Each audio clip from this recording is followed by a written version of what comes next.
Hi guys! Ayan, bago po ang lahat ay babatayin ko muna kayo ng magandang hapon and ano na ngayon, alas 4:15 ng hapon guys. So for today's video guys ay mag-propagate ako ng aking dancing lady dahil ang aking dancing lady ngayon ay napaka-payat na niya and kulang sa alaga. So for today's video guys, yun ang aking pagtututukan ngayon sa aking video.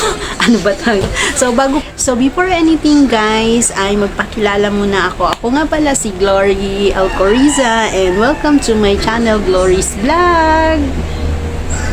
So tara guys, atin ang punta yung ang aking dancing lady at ipapakita ko sa inyo kung ano yung itsura niya. Napakapayat na niya at kailangan palitan ko siya ililipat ko siya sa maliliit na paso, tas ipropa ko talaga siya guys ng mabuti para sa ganun ay tumaba din. At nag-isip pa ako kung papalitan ko ba siya ng paso or hindi na, kasi kapag palitan ko siya ng paso wala naman akong paso na extra at yung dancing lady din kasi ay madaling dumami, so di ko alam kung papalitan ko ba siya ng paso or hindi na, or ibalik ko na lang siya din sa dati niyang paso para sa ganun kapag dumami sila ay ayun, may allowance silang pwedeng damihan. So tignan nyo guys ha, ito yung aking dancing lady. So ayan guys, tingnan nyo naman ito, ayan, so napakaano na nila, walang alaga. Ito pa yung iba, ayan, ito guys ay namumulaklak siya kahit na ganyan yung itsura niya. Happy naman ako dahil binigyan ako ng bulaklak. So ito din yung isa at ito pa. So ayan, kailangan ko na lang silang i-propagate, kahit na hindi ko na lang sila ilipat sa paso, dito ko na lang din ibalik. Meron pa ako doon guys, ito. So ayan guys, kailangan ko din silang iano kasi wala na talagang laman yung loob nila. Wala na talaga, as in wala na, walang kabuhay-buhay. So ito pa yung isa. So ayan lang po guys yung aking mga dancing lady at maya akin tong ipopropa. Itatabi ko muna dito para mamaya papropa ko siya. Happy ako dito dahil binigyan naman niya ako ng bulaklak. First time na mumulaklak. So yun lang guys, and maya balikan ko po kayo. So ayan guys, pupunta na tayo doon sa aking pinagdalhan ng mga dancing lady at uumpisan ko na siyang bunutin para mapropagate ko na.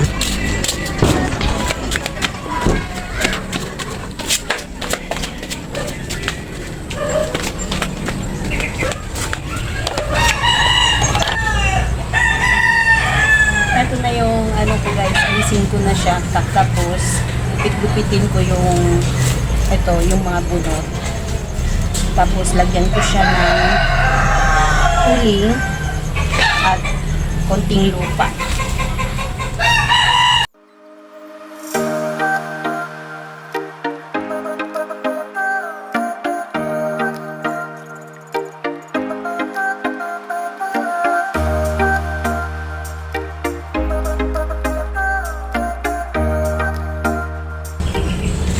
Ayan yung ano guys na may bulaklak. Ngayon maano siya, hindi kaya tumamatay.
So ayan guys, natapos ko ng paggugupit-gupitin, putol-putulin yung yung coco hash at haluan ko siya ng uling na kahoy, and may konting lupa ako dito guys na mga yung pinagsigahan ko.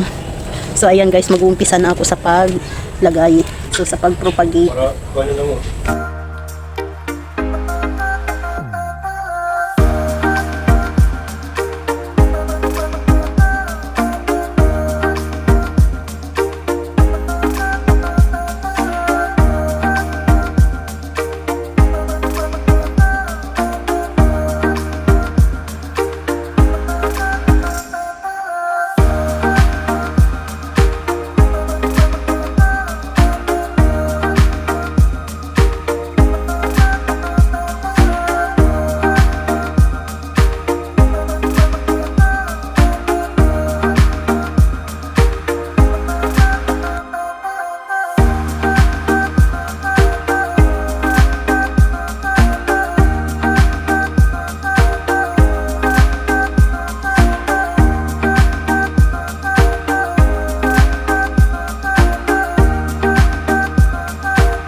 Ayan guys, tapos na ako sa paggawa.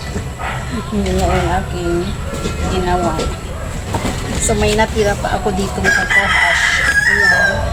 Sa ano din to, sa ibang dancing lady. Sa susunod, magamit ko pa ito guys sa iba.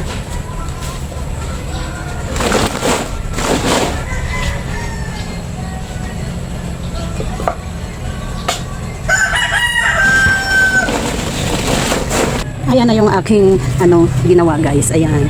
So mas okay siya ngayon kaysa dati. And sana tumaba ito at hindi siya maano kasi binunot ko pa naman yung mga baka tumanlay tumamlay ano ba tawag dun.